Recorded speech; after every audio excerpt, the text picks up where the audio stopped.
Mi nombre es Isabela Saavedra Porras y hoy vamos a hablar sobre hipoglucemia neonatal.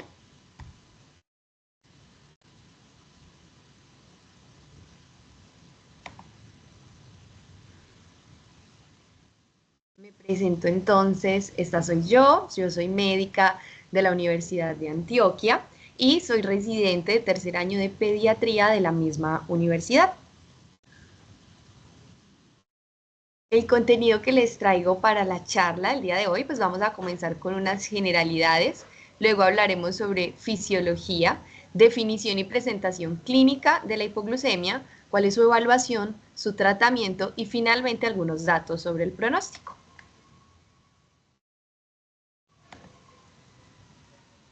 Empecemos entonces con las generalidades. Muy bien, les traigo unos conceptos que son clave en este tema. Y es que la hipoglucemia es la alteración metabólica más común en el periodo neonatal, ¿sí? Hay que saber que en los neonatos, digamos, sanos, ¿sí? Las concentraciones plasmáticas de glucosa es normal que sean más bajas durante esas primeras 24 a 48 horas de vida. Se ha descrito incluso que pueden ser tan bajas como hasta de 20 a 25 miligramos por decilitro en esas primeras 2 horas de vida. Entonces, de por sí es esperable que ellos manejen niveles pues, más bajos de glucosa en plasma. También hay que saber que la hipoglucemia neonatal transitoria es diferente de esa hipoglucemia que persiste o aparece después de los 3 días de vida, ¿sí? Ya este mecanismo fisiológico que ya vamos a desarrollar más adelante es muy diferente lo que me explica esa hipoglucemia de esos primeros 1 o 2 días de vida a cuando ya después de esto perdura la hipoglucemia. Ya ahí implicamos otros mecanismos que no son esperados y que la hipoglucemia persistente con mayor frecuencia va a estar asociada a un defecto congénito o genético en la regulación de la secreción de insulina, a una deficiencia de cortisol y o de la hormona del crecimiento y a defectos en el metabolismo de la glucosa, el glucógeno y los ácidos grasos, ¿sí? Ahí es eso lo que me va a explicar esa hipoglucemia que persiste. ¿Cuál es la importancia de hablar de este tema? Pues que los primeros meses de vida van a ser ese periodo como más vulnerable para que se llegue a desarrollar una discapacidad y esto puede ocurrir en el 25 a 50% de niños con hiperinsulinismo congénito, así que si no lo detectamos, si no lo tratamos oportunamente, el riesgo de secuelas neurológicas aumenta. Algunos datos sobre epidemiología. Tenemos que los hijos de madre diabética pueden llegar a presentar hipoglucemia en un 20% de los casos, es como digamos la asociación más común. Los prematuros o que presentaron retraso en el crecimiento intrauterino se puede presentar en un 4 a 15% de estos pacientes. Los recién nacidos que son grandes para la edad gestacional en un 8%, y los que son nacidos a término aparentemente sanos, de igual forma la pueden presentar en un 5 a 7%, teniendo una relación de hombres a mujeres que va de 1.6 respecto a 1, ¿sí? Siendo un poquito más común en hombres. Hacemos con la fisiología. Entonces, existen varios tipos de defensas que nos protegen contra la hipoglucemia. Primero vamos a hablar de las neuroendocrinas. Estas se van desencadenando según el nivel de glucosa plasmática. Es lo que digamos hasta ahora, al menos teóricamente, es lo que se ha descrito. Entonces, cuando la glucosa plasmática va bajando y ya disminuye de los 85 miligramos por decilitro, lo primero que tenemos como defensa es que va a disminuir la secreción de insulina, ¿sí? Intentando que nos siga bajando esos niveles. Pero si continúan bajando y ya están por debajo de entre 65 y 70 miligramos por decilitro, lo siguiente es que se aumenta la secreción de glucagón y se activa el sistema simpático adrenal, aumentando a su vez la concentración de epinefrina. Esto finalmente lo que me conduce es a un aumento en la liberación de glucosa desde esas reservas de glucógeno que tenemos a nivel hepático. Si a pesar de estas defensas sigue bajando la glucosa plasmática ya por debajo de 65, es el momento en el que aumenta el cortisol en plasma y también la hormona de crecimiento. A nivel metabólico, lo que tenemos es que tanto el hígado como el tejido adiposo y los ácidos grasos libres son quienes nos van a defender de esta hipoglucemia. Entonces, primero con el hígado, de lo que se encarga es de descomponer el glucógeno que tiene almacenado y de hacer la gluconeogénesis a partir de algunas sustancias como la alanina y el lactato. El tejido adiposo lo que hace es una lipólisis para liberar glicerol y ácidos grasos libres, y estos ácidos grasos libres a su vez se comportan como un sustrato energético. El asunto es que por sí mismos sirven para la energía, es a nivel de músculo esquelético y de músculo cardíaco, pero no se puede utilizar en el cerebro, que es el órgano pues que más vamos a ver en riesgo ante una hipoglucemia. Entonces allí el hígado tiene que pasar a convertir esos ácidos grasos libres en beta hidroxibutirato, que es el principal cetoácido, y en acetoacetato, que estos ya sí se pueden usar para el metabolismo energético cerebral. Saber como datos importantes en esta respuesta pues como fisiológica es que los neonatos normales van a tener una forma leve y transitoria de hiperinsulinismo, ¿sí? A eso es que se debe la hipoglicemia esperada en ellos, a un aumento de la insulina. En esta, el umbral de glucosa plasmática para suprimir la secreción de insulina va a ser más bajo, no como veíamos ahorita que es por debajo de 85, sino que en estos primeros días de vida va a ser entre 55 y 65, ¿sí? O sea, lo que es como siguiente al nacimiento. Y ya luego va aumentando ese nivel para suprimir la secreción de insulina, según se necesite.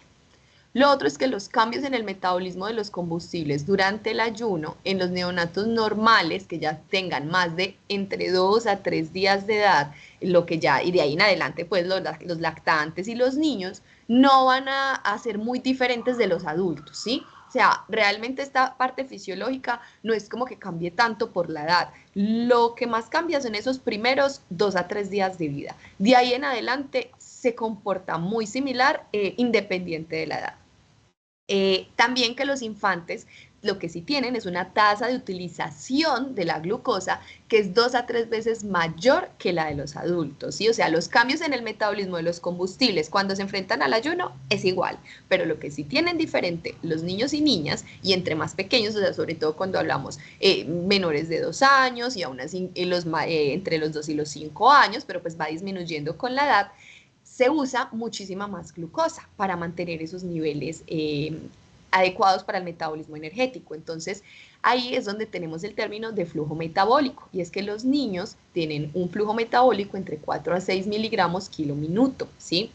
¿Esto qué me representa? Que esa concentración de glucosa plasmática va a poder bajar más rápido ante el ayuno, pues por como tengo que estar usándola más, se me acaba más rápido y por lo tanto la hipercetonemia se va a desarrollar es más pronto. Y que en condiciones hipocetóxicas, como son el hiperinsulinismo o los trastornos de oxidación de ácidos grasos, donde no puedo desarrollar una respuesta de defensa con esa hipercetonemia, entonces no van a lograr sustituir la glucosa, pues ni las cetonas ni el lactato.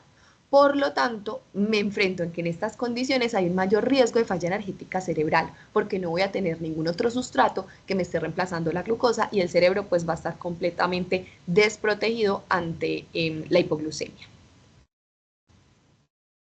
Pasemos a la definición y la presentación clínica, que este es un punto crucial.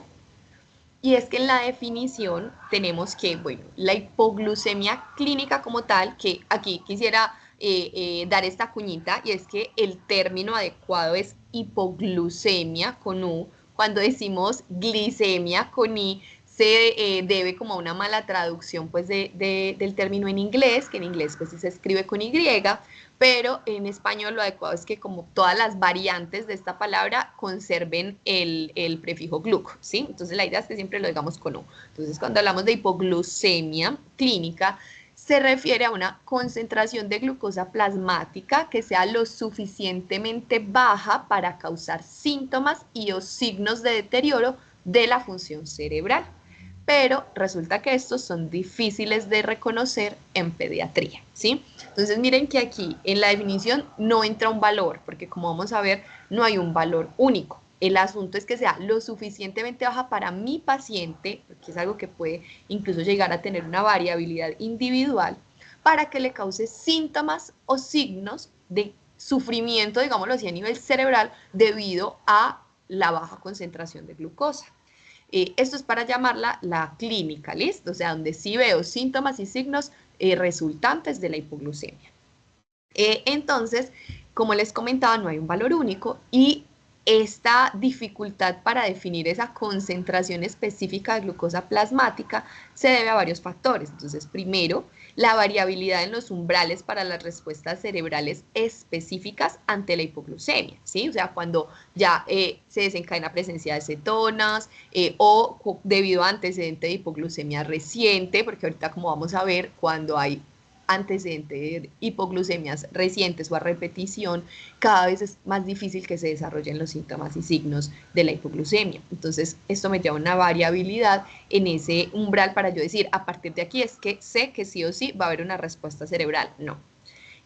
Tampoco es fácil lograr este valor como este umbral debido a que no es posible identificar un valor único que cause lesión cerebral, ya que hay otros factores que están influyendo en ello. O sea, no depende solo del valor de glucosa, sino que va a depender de otros factores propios de mi paciente y del entorno que me pueden empeorar esa lesión cerebral o hacer, digámoslo así, que se presente ante un nivel mayor.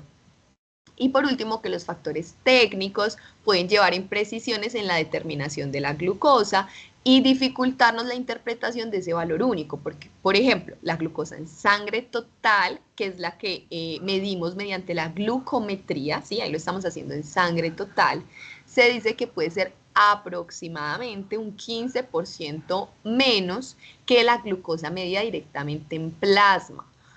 ¿Esto qué es lo que me está diciendo? Que lo ideal es confirmar siempre en laboratorio, ¿sí? O sea, la glucometría se hace por la facilidad en la medición, menos dolorosa, pues no tengo que cogerle vena a mi paciente y siendo pues un paciente neonatal, que va a ser muchas veces más difícil lograr esto.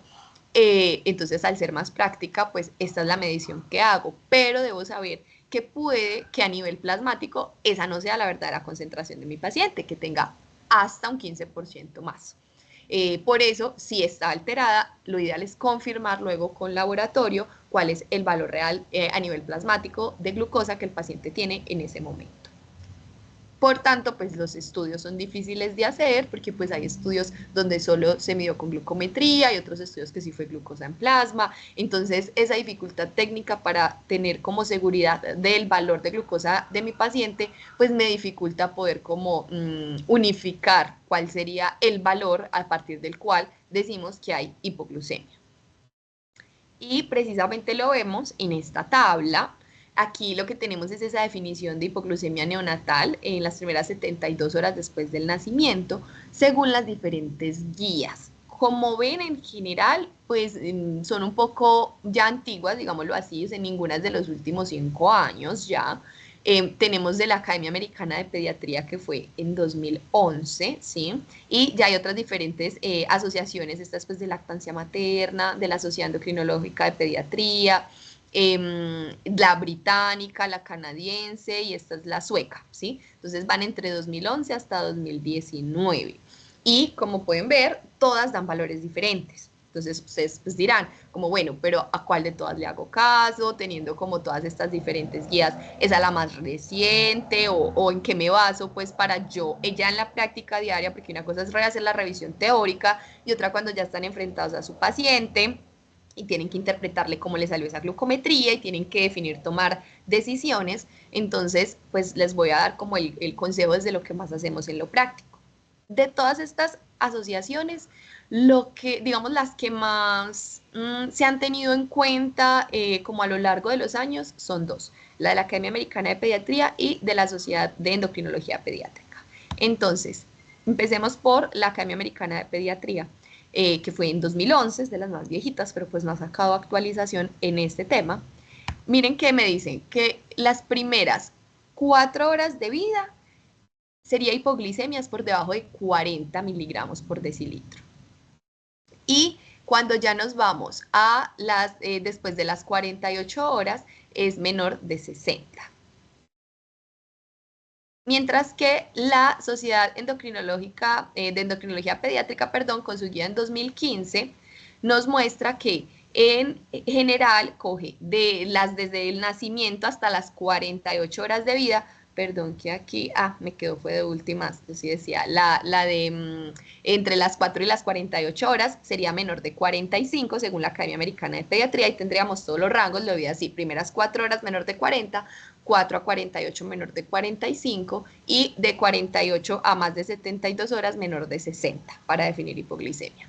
Mientras que la Sociedad de Endocrinología Pediátrica solo me hace dos cortes, las primeras 48 horas y ya después de las 48 horas. Entonces, las primeras 48 horas me dice que esa hipoglicemia si es menor de 50 y después de las 48 horas de vida sería menor de 60. Realmente, por practicidad y debido a que es el uso por parte de los endocrinólogos, quienes, digamos, muchas veces se ven involucrados en el estudio de estos pacientes con hipoglucemias persistentes o de difícil control, y estos son los límites que usan, realmente son los que terminamos usando en la unidad neonatal, al menos pues en la que yo he estado. Lo que hemos decidido es tomar los valores de la Sociedad de Endocrinología Pediátrica. Entonces sería menor de 50 las primeras 48 horas y menor de 60 después de 48. Sin embargo, no es infrecuente encontrar en diferente literatura o en la práctica diaria que uno vea como en órdenes escritas o pues cuando le llegan pacientes remitidos de otra parte en sus historias clínicas, como la forma en que lo venían definiendo y manejando, es que se use de la Academia Americana de Pediatría, ¿sí? De menor de 45, sobre todo es 3 a 4 a 48 horas, pero si vemos igual después de las 48 horas, el valor es el mismo de la sociedad endocrina, entonces es menor de 60 en ambas. Pero yo también he llegado a ver mucho, como vemos aquí abajito, las guías que son las del 2019, la gente que tiene el concepto de menor de 47, ¿sí? Este también se ve mucho, menor de 47 en las primeras, de hecho iría hasta las 72 horas, y ya después de las 72 horas, acá no cambia a las 48, sino a las 72, que usan el menor de 54, ¿sí? Ese también se ve mucho, entonces ya saben que ese viene de las guías canadienses y suecas, pero la recomendación sería usar, a pesar de que ya cumplieron 10 años de que salieron, pues no contamos con guías más recientes o actualizaciones de estas, entonces igual la idea es usar las de la Sociedad de Endocrinología Pediátrica.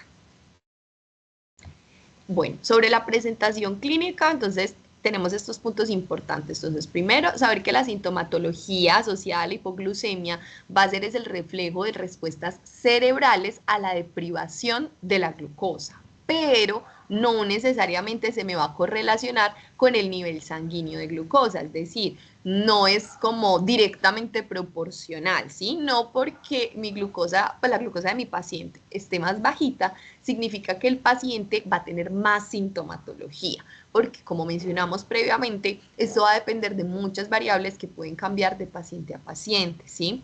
Entonces no es como, si no tiene ningún síntoma me estoy tranquilo de que no va a tener hipoglicemia, no necesariamente, ni tampoco porque tenga sintomatología significa que va a estar menor el nivel, por eso siempre hay que corroborar y tomar pues la glucometría. Además, los síntomas pueden ser neurogénicos, que se debería a una activación autonómica o una descarga nerviosa simpática, pudiendo ser a su vez tanto adrenérgicos como colinérgicos, y los síntomas que pertenecen a este grupo serían la taquicardia, la palidez, la hipotermia, el temblor, el nerviosismo, la sudoración, la sensación de hambre y las parestesias. Pero tenemos otro grupo de síntomas y signos que son neuroglucopénicos, es decir, se deben a esa disminución del metabolismo energético cerebral. Allí podemos encontrar síntomas y signos que pues van como digámoslo de un espectro, donde hay unos un poco más leves, donde está la irritabilidad, la pobre alimentación, o sea, les cuesta succionar, o incluso así sea tetero, digamos, les cuesta deglutir de forma continua, donde también pueden hacer cianosis, taquipnea, apneas, el llanto, digamos, anormal, o sea, no es como la misma tonalidad, la misma frecuencia, sino que es un llanto raro, y también pueden tener hipotonía, pero pueden haber unas manifestaciones más graves de esa neuroglucopenia, donde ya encontramos alteración del estado de conciencia como confusión, letargia, estupor, incluso coma y convulsiones, ¿sí? Algo que está descrito es que la exposición repetida a la hipoglucemia disminuye la aparición de síntomas neurogénicos, ¿sí? Es como si, o sea, digamos, el cerebro ya ha estado tantas veces sometido a esa deprivación de glucosa que cada vez responde menos, o sea, se manifiesta menos clínicamente esa deprivación de glucosa. Entonces, la primera hipoglucemia sí hacían síntomas o signos, pero a medida que va siendo más y más y más, se queda asintomático ese paciente. Por eso es la importancia, como ya vamos a ver, de reconocer qué pacientes yo debo estar tamizando y hacerlo de forma, pues por horario, ya que no siempre me puedo confiar en la presencia o ausencia de síntomas para estar tranquilo, ¿sí? De esta diapositiva, que concluimos que puede haber una gran variedad de síntomas y signos asociados a la hipoglucemia, pero como pueden ver son inespecíficos, porque entonces uno se puede ir y pensar, entonces el paciente está escéptico, entonces el paciente tiene un problema respiratorio o tiene es algo, digamos, neurológico que no necesariamente va a pensar que se debe a la hipoglucemia, por ejemplo, en pacientes que además hayan estado sometidos a asfixia perinatal, yo se lo podría atribuir a esto, ¿sí? Entonces es difícil, digamos, como no hay ninguno que sea totalmente específico de hipoglucemia para que tú digas, ah, no, es que si el neonato hace este síntoma, lo encuentro yo este signo, sin duda alguna es que está hipoglucémico, no, ¿sí? Entonces hay que tener un alto índice de sospecha porque como mencionamos antes, estos síntomas y signos son difíciles de reconocer en pediatría y más porque el bebé no se va a quejar, no nos va a decir lo que le está sintiendo, sino que tenemos es como que ver el reflejo de estos nosotros para identificarlos. Acá les traigo un video, espérenme, le pongo acá el play. Acá.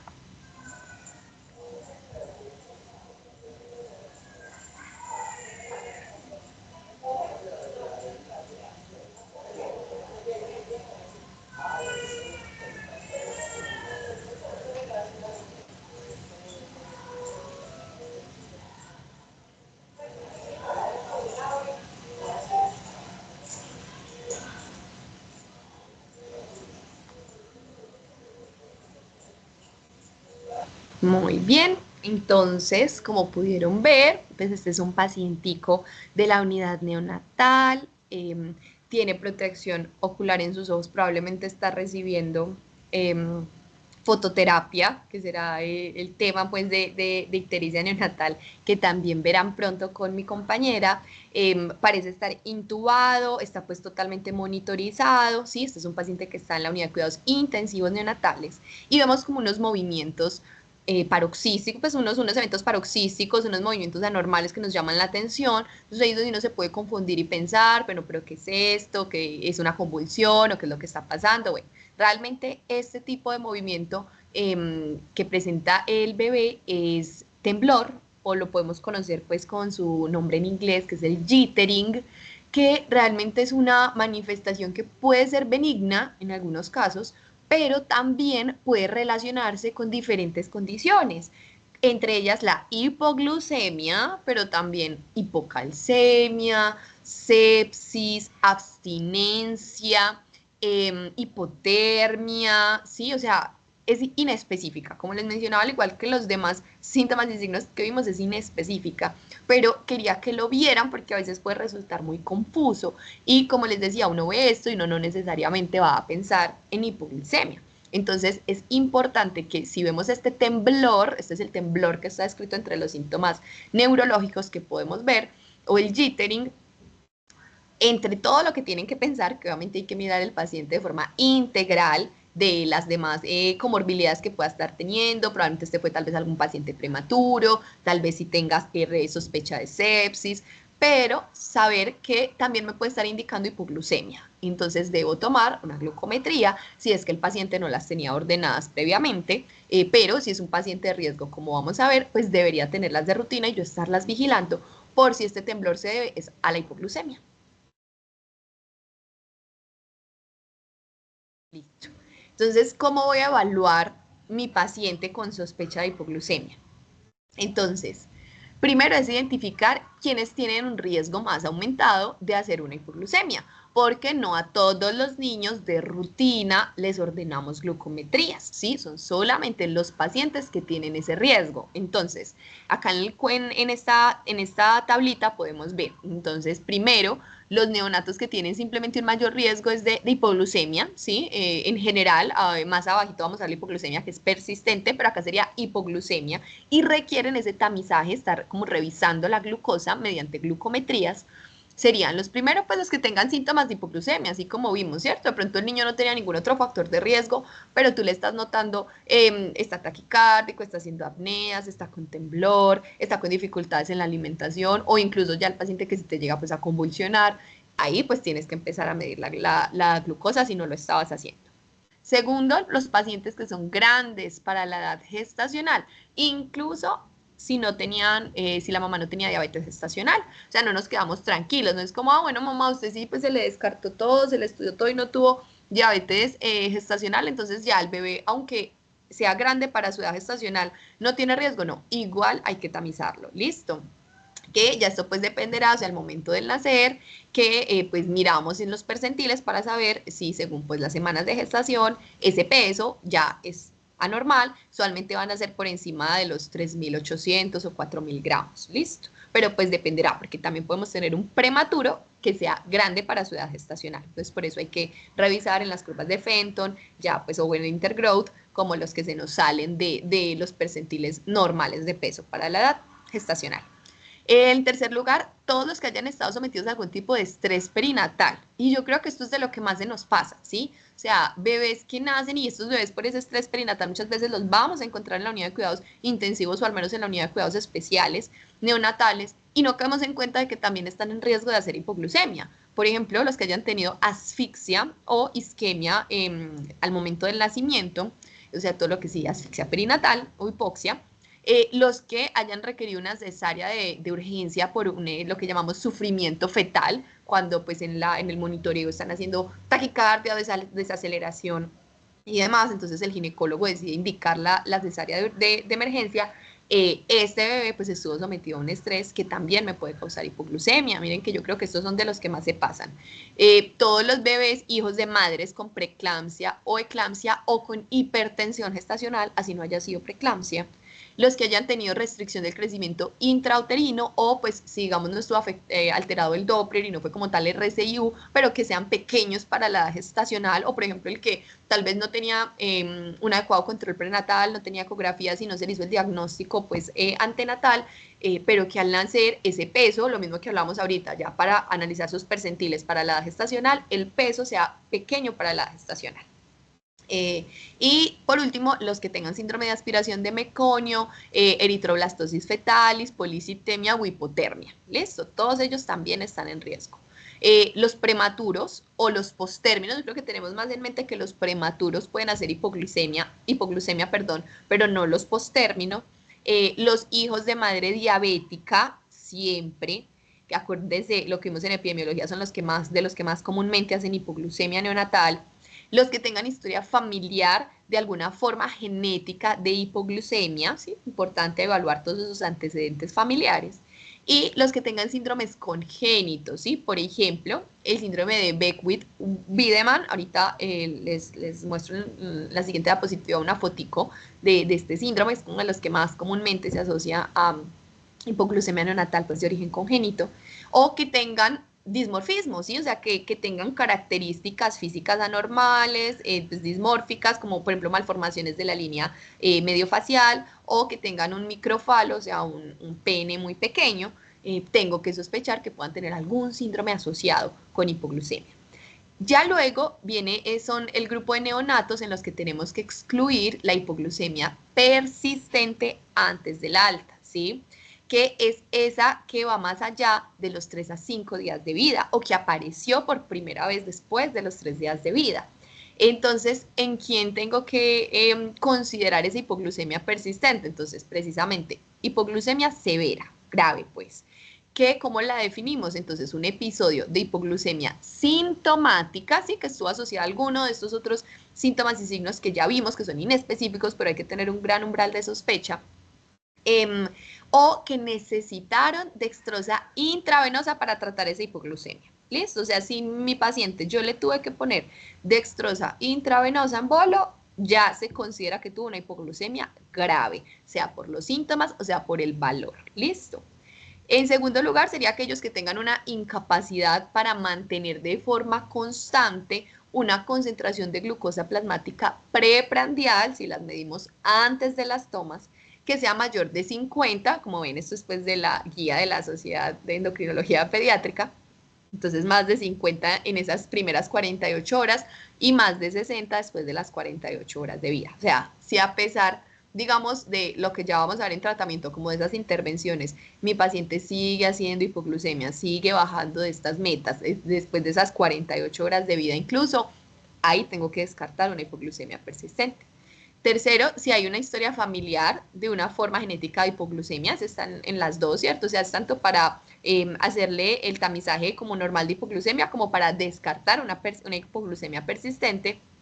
Y en síndromes congénitos, también aquí entra en esta categoría todo lo que sea síndromes congénitos y características dismórficas al examen físico.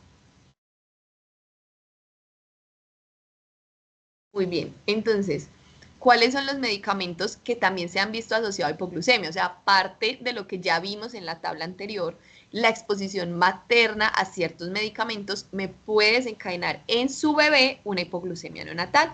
Entonces, mamás que hayan recibido insulina, pues ahí está doble motivo para pues, las mamás con diabetes mellitus gestacional, en este caso pues que hayan requerido manejo con insulina, las sulfonilurias, el alcohol, entonces madres que hayan tenido este consumo, pues con drogodependencia incluso durante el embarazo, entonces muy importante. Los beta bloqueadores, ¿sí? Se ve, por ejemplo, en mamás cardiópatas que hayan necesitado uso de beta bloqueador durante el embarazo. Uno no lo pensaría, pero también me pueden dar hipoglucemia neonatal.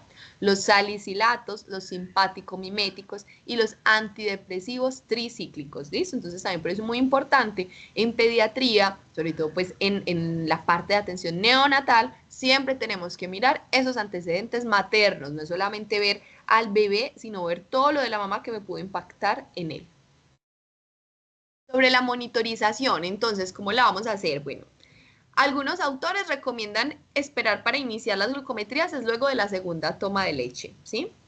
Pero lo que en general se dice es que se inician estas determinaciones de la glucosa mediante usualmente la glucometría, se hace de forma preprandial a partir de las 2 a 3 horas de vida y se repiten ya de forma pues por horario durante al menos las primeras 24 horas, ¿sí? Entonces sería primera toma de vida, primera toma de leche en la vida, que la idea es que sea en esa primera hora, y ya luego, después de las 2, 3 horas de vida, antes de la siguiente toma, antes de la segunda toma, es que empezaríamos. Entonces uno usualmente ordenaba tomar glucometría a las 2 horas de vida.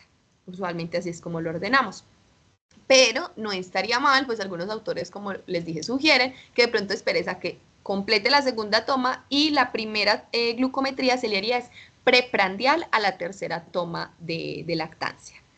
Bueno, después de las 24 horas, ¿a quienes les vamos a continuar haciendo glucometrías? Es solamente a quienes tengan niveles bajos de glucosa plasmática. Entonces, esta recomendación es acá de la guía de la Academia Americana de Pediatría. Por lo tanto, dicen es si permanecen menos de 45 miligramos de cilitro, que recordemos ese es el umbral que ellos dan entre las 4 y las 48 horas de vida, ¿sí? Entonces, pero en general, por ejemplo, si usamos el valor de la Sociedad de Endocrinología Pediátrica, pues sería menor de 50, ¿listo? Pero digamos la conducta es la misma, solo cambia el valor. Entonces, si después de las 24 horas de vida ha tenido hipoglucemias, o sea, por debajo de 50, o si al examen físico, o sea, no es una valoración con la que yo me sienta satisfecha, si es un paciente que no luce bien, que tiene algunos de estos síntomas neurológicos, entonces puedo decidir continuarla. Pero la idea es saber tomar esta decisión, ¿sí? Porque a veces se ve mucho que de pronto el bebé se queda hospitalizado, pero por otro motivo, diferente pues a su riesgo o a la presentación ya de hipoglucemias, y nadie le suspende las glucometrías. No sé, se quedan, por ejemplo, esperando la cita del programa Canguro, si es un paciente prematuro, y entonces nadie la suspende y el pobre bebé lo sigue chuzando y chuzando y chuzando cuando ya el mayor riesgo son esas primeras 24 horas. Si no la presentó en ese momento, ya pues no habría indicación de seguirla haciendo glucometrías. ¿Listo? Entonces, en los grupos que son de riesgo, lo que se recomienda según la Academia Americana de Pediatría es hacerlo cada 2 horas durante 8 horas de vida y después cada 4 a 6 horas en las siguientes 24 horas de vida, ¿sí? Y ellos dicen que en los hijos de madre diabética y grandes para la edad gestacional, la idea es que se inicie la evaluación en los primeros 30 a 60 minutos de vida y luego cada 1 a 3 horas según los niveles de glucosa y el estado clínico. Y que cuando ya mantengan niveles por encima de 45 para la carne americana, pues o encima de 50, se pueden espaciar. Pero pues como vemos, estas son unas frecuencias muy cercanas, ¿cierto? Entonces, pues pónganse en el lugar del bebé, recordemos los bebés, los neonatos igual sienten dolor. Entonces, imagínate que te chusen 4 veces las primeras 8 horas de vida y luego la posibilidad de que lo sigan haciendo cada 4 horas o en estos pacientes hijos de madre diabética, igual que sea cada 1 a 3 horas que les estén chuzando la glucometría. Entonces, está la recomendación por guía, pero las guías son eso, solo guías, ¿sí? No son una camisa de fuerza. En la práctica real, lo que solemos hacer es primera glucometría a las 2 horas de vida y luego se continúan cada 6 horas mientras sean normales, claramente, porque ya vamos a ver pues qué pasa si alguna toma me le da en rango pues de hipoglucemia, ¿cierto? Ahí sí hay que repetirla más frecuentemente.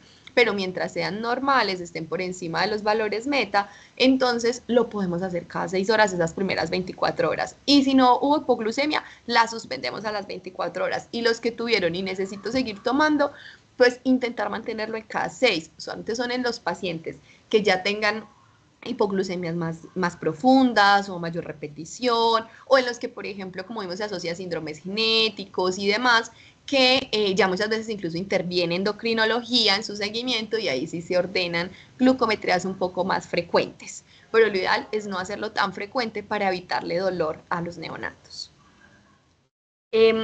Ya cuando hablamos es de evaluar la hipoglucemia persistente en esos grupos de riesgo que mencionamos inicialmente, entonces la idea es estudiarlos cuando tienen ese alto riesgo y ya pasan las 48 horas de vida, ¿sí? O sea, los estudios de hipoglucemia persistente no se hacen los primeros 2 días de vida porque precisamente pues su nombre es persistente, es decir, identificar a aquellos neonatos que tienen riesgo de que más allá de esos mecanismos fisiológicos que ya vimos son esperables esos primeros 2 o máximo 3 días de vida, donde es normal que tengan niveles más bajos de glucosa, ellos están en riesgo de que no se regulen luego estos mecanismos y que sigan presentando hipoglucemia. Entonces los vamos a estudiar es después de los 2 días de vida. ¿Listo?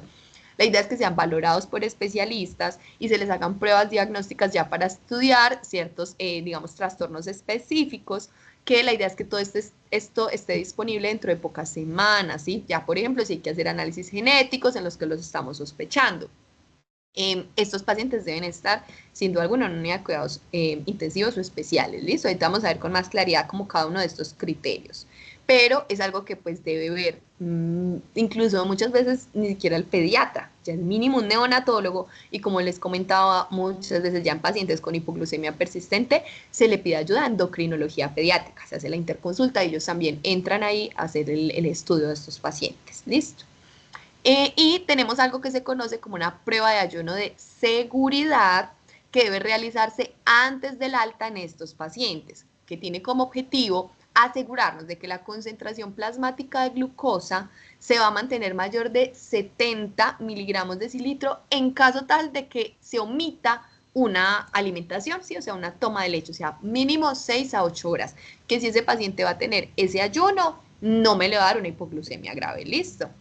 Entonces, en neonatos de riesgo, pero sin sospecha de un trastorno de hipoglucemia persistente, se puede considerar esta prueba de ayuno de seguridad antes del alta para determinar si se mantiene es por encima de 60, ¿sí? Cambia la meta, o sea, si tengo sospecha de trastorno de hipoglucemia persistente, la meta es que mantengan esa glucosa por encima de 70, así como un valor más alto para yo estar seguro de que ese paciente no se le va a bajar fácilmente su glucosa. Pero si no tengo la sospecha en mi paciente porque no cumplió estas características que vimos anteriormente en la tablita de la Sociedad de Endocrinología Pediátrica, igual hay ciertos casos donde se someten a la prueba de ayuno de seguridad para ver, pues, digamos que ya no estén haciendo hipoglucemia, pero la meta cambia a 60. Ese es como el objetivo. 10 miligramos de decilitro menos le pedimos a ellos. Sobre la historia clínica, entonces es fundamental una anamnesis completa y un examen físico en búsqueda de evidencia de varias alteraciones. Entonces, en la anamnesis vamos a preguntar el momento del episodio y su relación con la alimentación. ¿Listo? Si había acabado de ser alimentado, cuánto tiempo llevaba sin lactar, qué tanta cantidad de leche creemos que está ingiriendo, o sea, si la mamá tiene dificultades con la lactancia de pronto o si se le está dando fórmula, cuál es el volumen que se le está administrando. ¿Listo?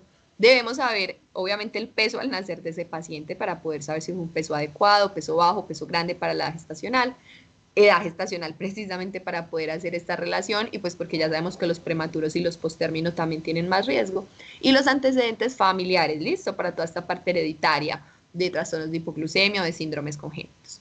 Y el examen físico, pues obviamente es un examen físico completo, pero en este caso específico va dirigido sobre todo a la evidencia de hipopituitarismo, que se evidenciaría mediante el micropene o un labio o paladar hendidos, una baja estatura, la glucogenosis, que me cursaría con hepatomegalia, y la insuficiencia suprarrenal me cursaría con dolor abdominal, hiperpigmentación, anorexia, pérdida de peso. Y aquí cae el síndrome de Beckwith-Wiedemann, que les había contado que les iba a poner una fotico. Acá podemos ver, esta es la foto que corresponde a este síndrome de un neonático pues con Beckwith-Wiedemann. Se caracteriza por onfalocele, que lo vemos en la imagen, acá está en su ombliguito, vemos el onfalocele. También se presenta hemihipertrofia, pues acá en él no es tan visible, pero básicamente es que la mitad del cuerpo es más grande que la otra mitad, ¿sí? O sea, hay una asimetría entre las dos mitades de todo el cuerpo. Y la macroglosia también es muy característica, casi se puede ver, miren que tiene como su boquita abierta, o sea, no logra como cerrarla completamente y la lengua se asoma. Esto puede ser muy variable, hay pacientes pues que la macroglosia realmente es algo súper llamativos, o sea, la lengua protruye casi que completa. No todos hacen onfalocele siempre, sí, puede haber Beckwith-Wiedemann sin el onfalocele, pero digamos la forma clásica es así y lo tiene. Yo de hecho una vez en la unidad neonatal pues tuvimos una paciente con este síndrome, sí, su macroglosia era muy llamativa y tenía también el onfalocele y precisamente cursaba con hipoglucemia persistente, ¿sí? Entonces, si bien no es lo más común, si estamos hablando de un curso de unidad de cuidado intensivo neonatal, allí es donde lo podemos llegar a ver, ¿sí? Porque llegan remitidos. Pueden hacer en otra parte, pero si tú tienes un centro de referencia de cuidado intensivo neonatal, ahí es donde te van a llegar este tipo de pacientes. Entonces, ya cuando hablamos como de este nivel de complejidad, tenemos que familiarizarnos también con las enfermedades menos frecuentes. Entonces, sobre la muestra crítica, listo, como que entendemos como por muestra crítica. Es esa muestra sanguínea, a veces de orina, que se recolecta cuando se presenta espontáneamente la hipoglucemia y antes del tratamiento, si es lo que podemos hacer como de forma ideal, ¿sí? Porque, pues como vamos a ver, también se puede hacer en la prueba de seguridad de ayuno, pero lo ideal sería tomar esa muestra crítica, tiene ese nombre porque la hacemos como en el pico de hipoglucemia, la idea es cogerlo ahí, y antes pues de suministrar el tratamiento para la hipoglucemia para poder evidenciar cómo estaban en ese momento los valores. Entonces, ¿qué pedimos dentro de la muestra crítica? Realmente no hay como, digámoslo, un consenso, o sea, esto no es una camisa de fuerza, no es que todo esto haya que pedirse. Acá, como ven en la tabla, están en orden de importancia, que se toman durante entonces ese pico de hipoglucemia, pero no siempre se piden todas. Entonces, a nivel hormonal, pues podemos medir la insulina, el cortisol, la hormona de crecimiento, la CTH, la TSH, pues, y con TSH y con T4 libre, péptido C, glucagón. De metabolitos, pues medimos la glucosa, ácidos grasos libres, se puede pedir el beta-hidroxibutirato, lactato, aminoácidos, piruvato, acetoacetato, urato, lípidos, camitina total y libre, perfil de acilcamitina, amonio. Como ven, son muchos, algunos más ya más raritos, no todos los tenemos nosotros acá pues disponibles para estarlos midiendo. También se puede medir el pH, la glucosa 1-fosfato, la uridiltransferasa. Y en orina, si decidimos tomar también muestra de orina, pues podríamos medir allí las cetonas, las sustancias reductoras, los ácidos orgánicos y los aminoácidos. La prueba de provocación en ayuno, entonces es lo que busca es brindar esa información para identificar la etiología del trastorno de la hipoglucemia. Por seguridad, este paciente debe estar bajo un monitoreo constante de signos vitales mientras estoy haciendo la prueba.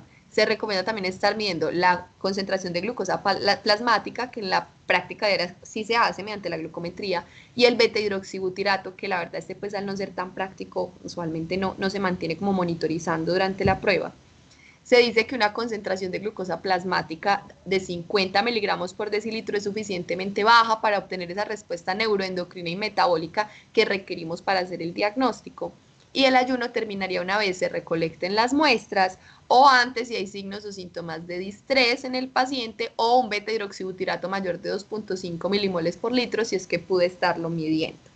Entonces, básicamente, la prueba de provocación en ayuno es generar yo las condiciones de hipoglucemia para en ese momento tomar la muestra, que sería la misma muestra crítica que acabamos de ver, ¿sí? O sea, la diferencia simplemente es que si puedo, ojalá tomar la muestra crítica en una hipoglucemia espontánea. Pero si no se ha dado de forma espontánea un nuevo episodio, porque muchas veces ya tengo a este paciente con un tratamiento instaurado y pues no me ha vuelto a hacer la hipoglucemia, pero como vimos en los pacientes con riesgo de hipoglucemia persistente, debo hacer esta prueba antes de la alta. Entonces ahí es cuando yo induzco la hipoglucemia para hacer ese diagnóstico de hipoglucemia persistente.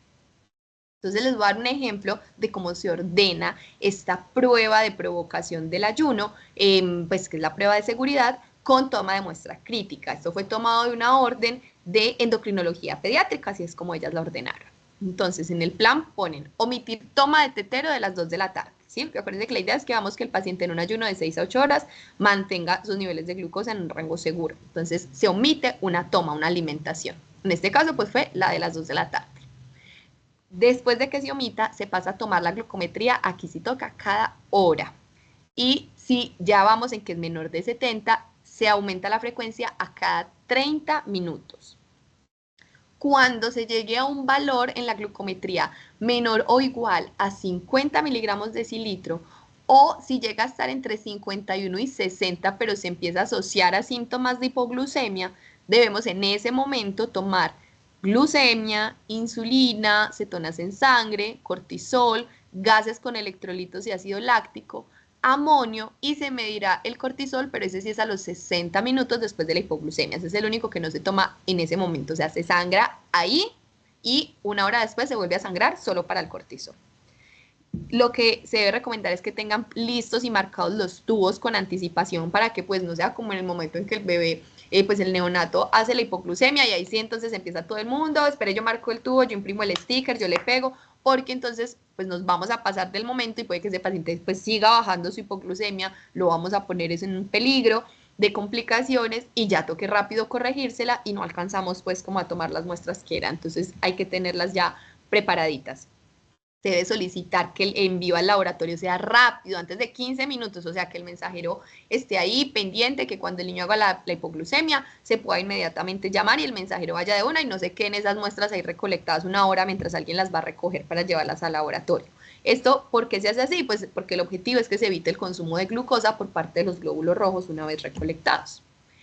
Y ya pues cuando presente la hipoglucemia y tomé mis muestras, aplico el bolo de dextrosa al 10%, 2 cc por kilo y B, y vuelvo a medir la glucometría 15 minutos después de haber puesto el bolo. Después de eso se reanuda la vía oral, ¿sí? Le damos ya su tomita y pues se vigila la tolerancia. Si no presenta hipoglucemia durante esa vigilancia, que sería, miren que en total, si es un bebé, un neonato, los alimentamos cada 3 horas, ¿sí? En promedio. Normalmente pues en el hospital, así es como se ponen las tomas de administración, cada 3 horas. Obviamente, si es un bebé que está con lactancia materna, pues a libre demanda, sabemos que puede ser más frecuente. Pero aquí las tomas son cada 3 horas. Entonces, este bebé se alimentó, pasaron las 3 horas que le tocaba a las 2 de la tarde de su toma, la omitimos y lo vigilamos hasta las 5. Miren que ahí fueron las 6 horas, porque dicen 6 a 8, pero lo que se maneja es como 6 horas de la prueba de ayuno. Si pasaron las 3 horas y no hizo en ningún momento hipoglucemia, ya, o sea, fue negativa, no desencadenamos hipoglucemia y le reanudamos ya su vía oral con la tomita de las 5 de la tarde, vigilando siempre tolerancia. ¿Cómo vamos a interpretar entonces esa muestra crítica? Bueno, pues acá es como un algoritmo que nos puede ayudar como a dar unas pistas metabólicas para ese diagnóstico de hipoglucemia, según lo que yo mida. Entonces vamos a mirar en los gases el bicarbonato, si tuve la posibilidad, mire el beta-hidroxibutirato, pero como vieron, pues en las órdenes de endocrinología, pues no lo solicitamos, ya que usualmente pues no está tan disponible. Se mide también el lactato y los ácidos grasos libres. Entonces, ya dependiendo, si mi paciente tiene acidemia, ¿sí? O sea, un pH alto, un bicarbonato bajo, perdón, un pH bajo con un bicarbonato bajo, entonces hay acidemia, pues o acidosis metabólica. Entonces ya me voy a mirar, si el lactato está alto, entonces pienso que son defectos de la gluconeogénesis. Si el beta hidroxibutirato es el que está alto, entonces puede ser hipoglucemia cetótica, glucogenosis, deficiencia hormonal del crecimiento, deficiencia de cortisol. Si el paciente no hace acidosis en la muestra crítica, entonces voy a mirar si está bajito el beta hidroxibutirato y los ácidos grasos libres, puede ser un hiperinsulinismo genético, puede ser un hipopituitarismo pues, en el recién nacido, puede ser la hipoglucemia neonatal transitoria, esta me podría dar como con este perfil, o un hiperinsulinismo secundario al estrés perinatal. ¿Sí? La diferencia es que, por ejemplo, estos últimos dos pues no van a persistir. Y si por el contrario los ácidos grasos libres están altos, pero igual pues el beta-hidroxibutirato bajo, serían defectos de la oxidación de los ácidos grasos. ¿Listo? Eso es como que me orienta a la etiología. Entonces, causas así como en general para que tengamos en la mente de la hipoglucemia que sí es persistente, entonces el hiperinsulinismo congénito, los síndromes congénitos, como ya dijimos, Beckwith-Wiedemann, también el síndrome de Sotos o de Costello, los trastornos endocrinos como el hipopituitarismo congénito, la hiperplasia suprarrenal congénita o el hipotiroidismo, y los errores innatos del metabolismo, donde tenemos varios, ¿sí? Ya es la enfermedad orina del jarabe de Maple, trastornos del almacenamiento de glucógeno, intolerancia hereditaria a la fructosa, la galactosemia o trastornos de la oxidación de los ácidos grasos. Tratamiento, bueno, ya establecí que mi paciente se hizo su hipoglucemia, fue transitoria o no, por el contrario fue hipoglucemia persistente, pero ¿cómo lo voy a tratar? Pues lo primero es prevenir. Entonces, según la Academia Americana de Pediatría, nos dice inicie la lactancia materna en la primera hora de vida y tome la glucometría inicial 30 minutos después de la primera alimentación, ¿sí? Esto es como, digamos, lo que ellos nos sugieren para esa primera de tamizaje. ¿Listo? Como les había hablado, uno usualmente la pide a las 2-3 horas de vida. Metaglucosa preprandial para ellos sería mayor de 45 miligramos de cilitro, porque la primera glucometría es, según ellos, 30 minutos después de la primera alimentación, pero las después ya sí serían preprandiales, listo, justo antes de la tomita. Vamos a intervenir en qué momento. Si la glucosa es menor de 40 en esas primeras 4 horas de vida y menor de 45 entre 4 y 24, como hemos visto en la tablita. Pero nos dicen que la mejor intervención para la hipoglucemia, sobre todo si es asintomática, ¿sí? O sea, el valor está bajo, pero el bebé se ve súper bien, lo mejor es incrementar la frecuencia de las tomas de leche, ¿sí? O sea, no irme de una solo porque el nivel es bajo, a decir, entonces le voy a iniciar ya, tratamiento venoso, dextrosa, tal, sino que lo primero es decir, bueno, vamos a ver cada cuánto la mamá lo está alimentando, mamá lo vamos a pegar más frecuente, vamos a revisar esa técnica de lactancia materna, ¿listo? Queda ahí entre interrogadito como la dextrosa gel, ellos mencionan que esto puede ser una opción, pero la verdad es que aquí pues en el país no la tenemos aún disponible, pues al menos en la unidad neonatal donde yo he estado, pues esta no es como una opción que tengamos disponible, pues porque se les da a veces dextrosa gel así pues por vía oral, pero lo ideal acá es pues reforzar la parte de la lactancia materna. ¿Cuándo vamos a ingresar estos bebés a la unidad de cuidados intensivos neonatales? Si es que, digamos, no lo estaban, porque puede que ya estuviesen allí, pero por otros criterios de ingreso. ¿Y cuándo le vamos a poner dextrosa intravenosa? Bueno, el que sea sintomático con esa glucosa menor de 40, pues que es para los niveles de la Academia Americana, lo podríamos extrapolar a menor de 50, que es la que usamos, y que tenga síntomas, ahí ponemos de una dextrosa IV y se va para la UCI. O neonatos con hipoglucemia persistente a pesar del incremento de la frecuencia de alimentación, ¿sí? Ya optimizamos toda la parte de la lactancia y aún así sigue haciendo hipoglucemias. O neonatos de riesgo, ya vimos esos criterios, que estén asintomáticos pero tengan una concentración de glucosa plasmática menor de 25 en las primeras 4 horas de vida o menor de 35 entre las 4 y 24, o sea, como en sus niveles muy bajos. Entonces, en esto, a pesar de la ausencia de síntomas, también iniciamos dextrosa IV y los admitimos a la UCI. ¿Cuál sería entonces ese tratamiento que seguiría en los casos que esté indicada la dextrosa? Entonces, primero se pone un bolo. El bolo es de 200 miligramos de dextrosa por kilo. Lo que pasa es que la recomendación es iniciar con la dextrosa al 10%, que tiene 10 gramos de glucosa en 100 cc. Por lo tanto, yo cubro esos 200 miligramos por kilo con 2 mililitros por kilo. ¿Listo? Luego entonces seguiría con una infusión continua de dextrosa 10% con un flujo metabólico de 5 a 8 miligramos kilo minuto, que usualmente se va a correlacionar con un volumen de líquidos entre 80 a 100 mililitros kilo día. Esto es muy importante, o sea, que sepan que siempre van de la mano. Si yo pongo bolo, tengo que seguir con infusión de dextrosa. No es lo adecuado poner un bolo y luego el paciente sigue normal, pues solamente con su lactancia materna. No, si requirió el bolo es porque ya necesita que yo le esté asegurando un flujo metabólico. Por eso la idea es no iniciar desde el comienzo poniendo el bolo porque sí, sino primero asegurarme de que esté bien toda la parte de la alimentación y ya en el que verdaderamente esté indicado es que empiezo el tratamiento intravenoso. Listo. En hijos de madres diabéticas, la infusión se recomienda a que sea un menor flujo metabólico, de 3 a 5 miligramos kilo minuto, listo. En el resto de condiciones sí podemos ir de 5 a 8, pero si ven, 5 es como un valor que nos sirve para ambas, entonces cualquier cosa ante la duda, 5 es más fácil de recordar. La monitorización de la glucemia, pues nos dice la Academia Americana, se haría cada hora por 12 horas después de haber requerido este inicio de tratamiento y ya luego se va haciendo menos frecuente, no especifican cuánto, hasta alcanzar esa meta que para ellos es entre 40 y 50 miligramos decilitro. Si requieren un flujo mayor de 12 a 16 miligramos kilo minuto, o sea, el que lo tengo con flujo y me sigue haciendo hipoglucemia y necesito ir aumentando y aumentando ese flujo y ya me pasé de 12 a 16, o si requiere que yo le dé un flujo por más de 5 días y sigue, pues o sea, de que cuando le intento bajar el flujo vuelve y me hace hipoglucemia, ahí definiríamos, según la Academia Americana de Pediatría, una hipoglucemia persistente. Entonces pasamos a hacer todo el otro estudio que ya vimos. Y las terapias de segunda línea son la hidrocortisona o la prednisona, pues como esteroides, aquí pueden ver las dosis, o el glucagón, listo, que puede ser en bolo, 30 microgramos kilo, o en infusión continua de 300 microgramos kilo minuto. En esta grafiquita básicamente pues es como para que la tengan, le tomen fotico, recuerden que acá ven los valores desde la Academia Americana de Pediatría, ¿sí? Sino que igual ellos hacen pues como esta imagen muy chévere, como secuencial según lo que tienes que ir haciendo, si está sintomático, si está asintomático, cuántas horas de vida, cuánto le tienes que poner de glucosa y todo, o sea, es como chévere para tenerla en la mano. Abajito miren que están los síntomas de hipoglucemia que debemos tener pues como presentes.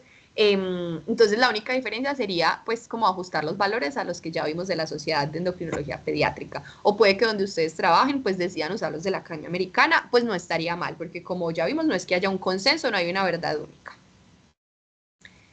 Esto es lo que nos dice la Sociedad Colombiana de Pediatría, este algoritmo pues que es muy chévere, entonces dice que el recién nacido que sea de alto riesgo o que esté con síntomas de hipoglucemia, pues hacemos la glucometría, según los valores, miren que ellos acá pues lo que toman es parecido a la de la Academia Americana, menor de 45 o mayor de 45, también me va a ir diciendo, ¿cierto? Entonces, si es menor de 45 pero está asintomático, iniciar o continuar la alimentación y como me le dio alterada, repito la gluco más frecuente, en 30 minutos. Si ya está mayor de 45, perfecto, continúa alimentación y acá dice glucometría pues como cada 3 horas hacer la gluco hasta que pues se estabilice el paciente, pero ahí como les digo podemos volver a cada 6 horas. O si sigue debajo de 45 o no está tolerando la alimentación, nos vamos a este mismo manejo que es el de menor de 45 con síntomas o que ya esté tan bajita como por debajo de 30, que sería el bolito de dextrosa al 10%, 2 mililitros por kilo, y luego seguimos la infusión, que acá no nos la ponen en 8, pero ya sabemos que es de 5 a 8 miligramos kilo minuto y se repite la gluco a los 30 minutos. Y ya según si me mejoró, pues continúo igual. Y si sigue por debajo, puedo repetir el bolo de dextrosa solamente si está sintomático aún o si está asintomático, pero sigue bajita, lo que hago es aumentar la infusión, aumentarle ese flujo metabólico.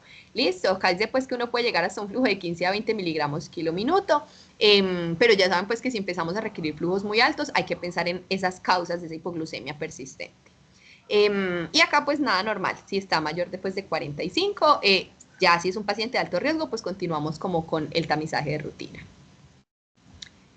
Acá esto es en el caso que, como vimos acá, veníamos menor de 45, ¿cómo seguiría el manejo de ese paciente? Ese es el difícil, el que no me ha mejorado. Entonces le aumento la infusión o le repito el bolo, entonces ahí ya depende. Si ya me pasa de las 48 horas de vida, entonces glucosa mayor de 60, ya le empiezo a iniciar el descenso en esa infusión, cada 3 a 4 horas le voy bajando 1 a 2 miligramos kilo minuto, haciendo pues como el control de glucometría cada 4 a 6 horitas, mejor las 6.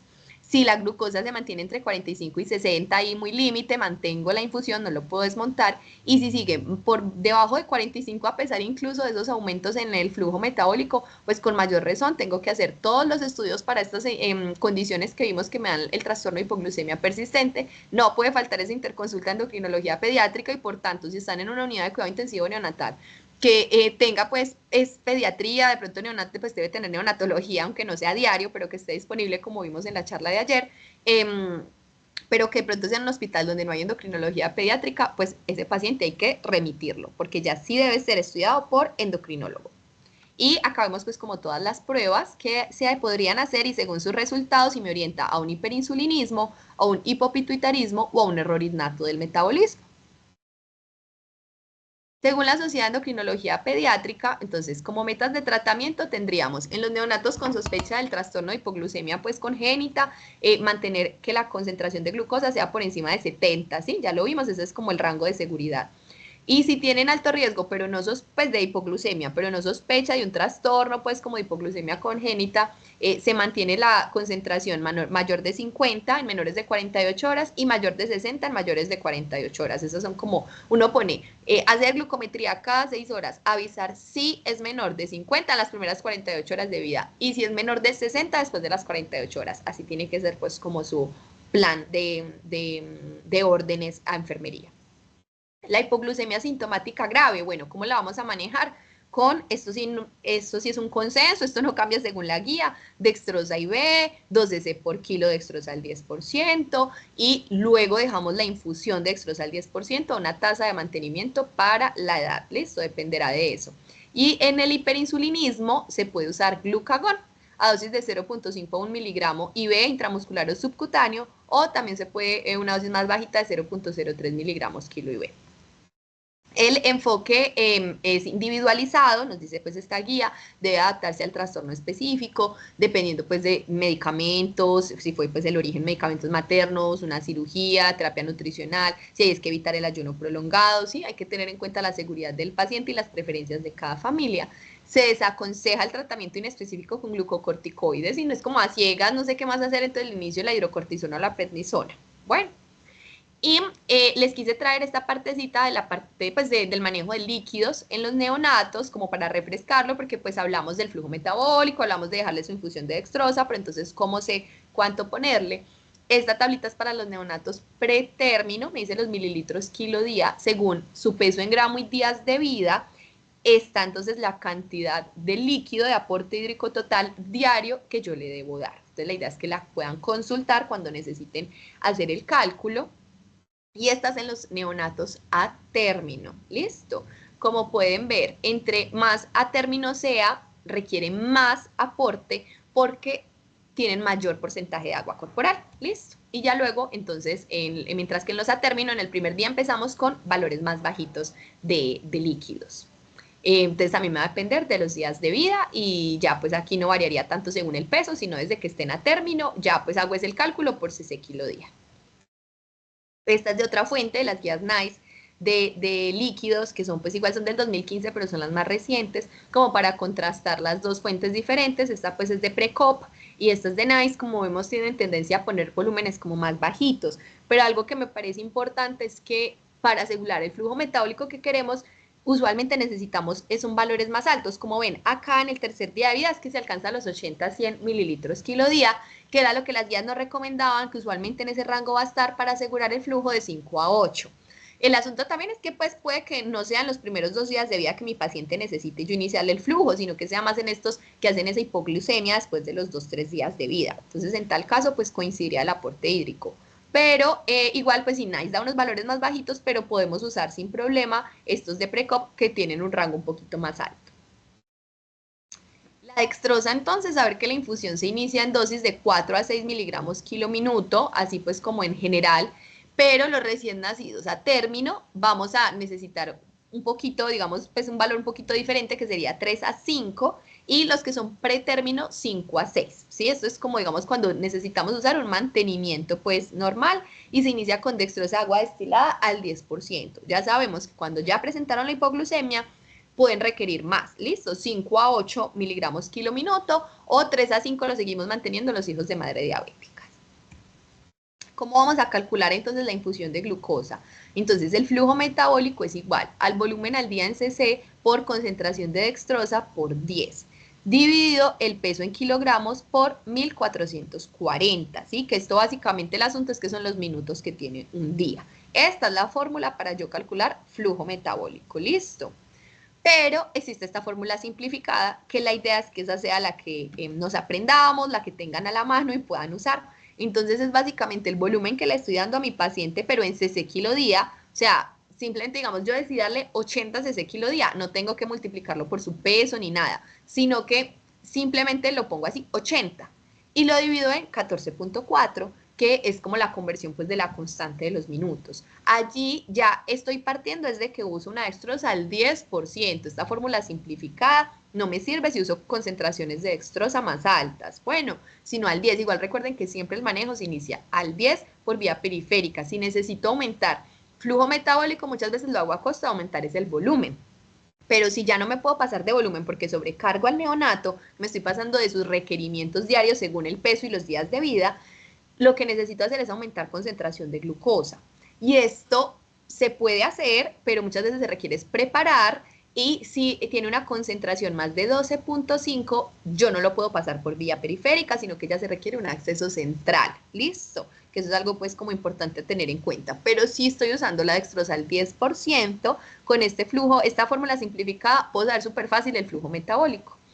Y el volumen al día, si lo quiero calcular al contrario, si quiero es hallar, bueno, le quiero dar este flujo, ¿cuánto volumen le tengo que pasar al día? Sería flujo metabólico deseado, 5, 6, 7, 8, el que quieran poner, por el peso del paciente por los 1440 minutos del día, dividido la concentración de dextrosa por, pues que sería usualmente la de 10, por 10. Listo. Y esto nos da el volumen al día a dar al paciente. Entonces pueden hacerlo de ambas maneras. O tengo el volumen y quiero hallar qué flujo metabólico le estoy dando con ese, o tengo el flujo metabólico y quiero hallar qué tanto volumen le estoy dando para alcanzar ese flujo. Les traigo un ejemplo, un recién nacido pretérmino de 33 semanas que tuvo un peso al nacer de 2.250 gramos, la glucometría preprandial a las 8 horas de vida reportó 42 miligramos decilitro, la mamá refiere que succiona débilmente y usted va y lo examina y está taquicárdico y tembloroso.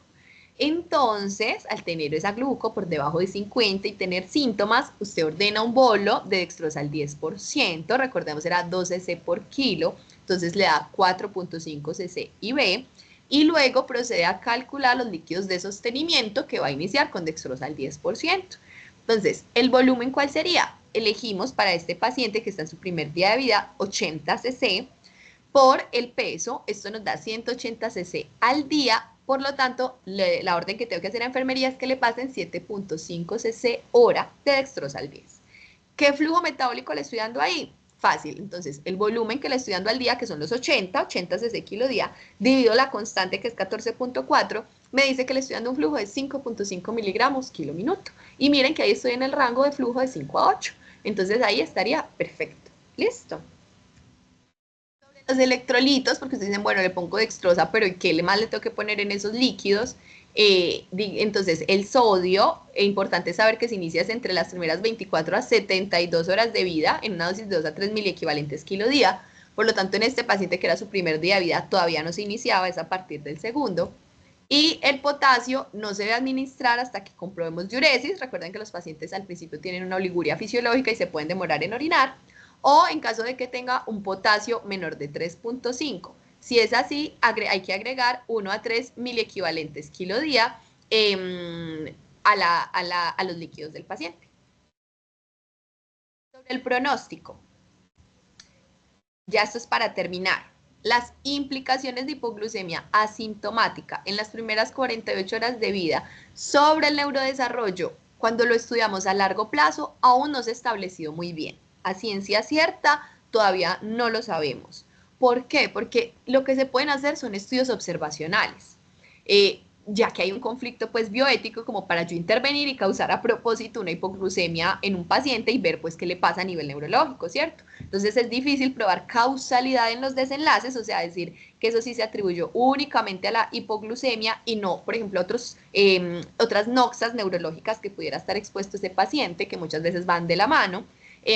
a la ausencia de controles euglicémicos para comparar, a esas definiciones variables de hipoglucemia. Entonces unos estudios toman unos umbrales y otros estudios otros, a la mayoría de estudios que son de baja calidad o que son muy heterogéneos en sus métodos. Listo, por eso es que no hay una evidencia concluyente.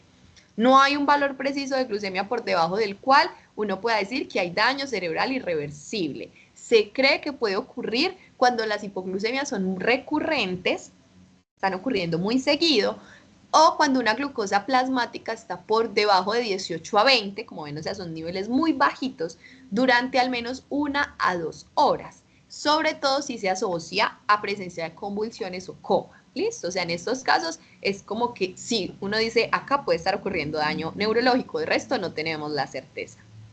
Y lo que se ha visto es que puede llegar a relacionarse con problemas de aprendizaje, con parálisis cerebral, con trastornos convulsivos y con retraso mental de diversos grados. ¿Listo? Entonces, aunque la evidencia no sea definitiva, hay una posible relación y sin duda alguna tenemos que intentar evitar esas hipoglucemias recurrentes o esas hipoglucemias tan profundas y que duran tanto tiempo sin que nadie las trate, sin que nadie las detecte.